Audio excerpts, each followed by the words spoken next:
'Twas a night in Ohio, and all through the house a creature was staring. It took shape of a blouse. It shook the table and confined Setha to a chair, for all of them knew that Beloved was there. She was a small slave girl, but of the age of 2, and school teacher and his nephews came out of the blue. Community didn't warn them, and Stampede didn't see what the future of Setha and Beloved was shaping to be. When out on the lawn there arose such a clatter, Baby Suggs looked up from her work to see what was the matter. Setha was running, grabbing her children. Quickly she dashed, for schoolteacher had finally found her at last. He wasn't taking her babies, he wasn't taking her milk. He caused her to go completely berserk. She took the old axe that was resting in the stump, then it all went silent until they heard thumps. She tried killing Bugler, she tried killing Howard. She tried killing Denver, but this was not her last hour. She got to her daughter and slit her small throat, and poor little Beloved, she started to choke.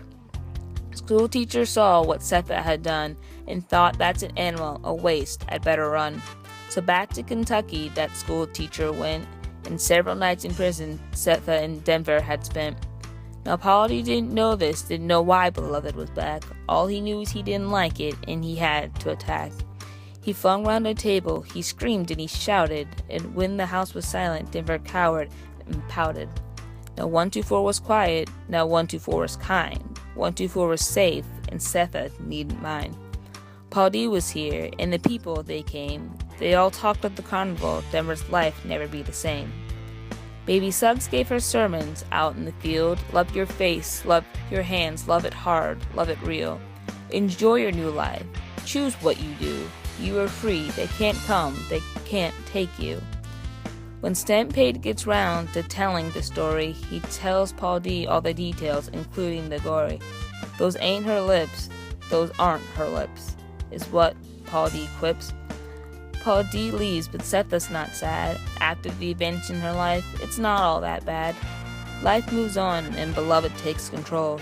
Setha grows tired, loses the fight in her soul. Denver gets a job to support her plan. Paul D holds on tight to his small secret tin can. It would not loosen, and it would not bend. It would stay strong all through the end. Then the community, once so very distant, they all came together in quite an instant to aid the haunting of 124 with an exorcist is what they swore. They marched shouting words of power, but not enough for Beloved to even begin to cower. While Setha sees a white man in a white suit, believing it was schoolteacher who was en route, trying to pry open her jewelry box that she desperately desired and wanted to stay locked. She went into a panic, she went into a shock. Without her mother at her side, Beloved's power became denied. With all her might she let out a roar, and soon Beloved she was no more. Setha was tackled and Paul D came home, and Beloved ran off into the unknown. Everyone's safe, everyone's alright, so a safe night to all, and to all a good night.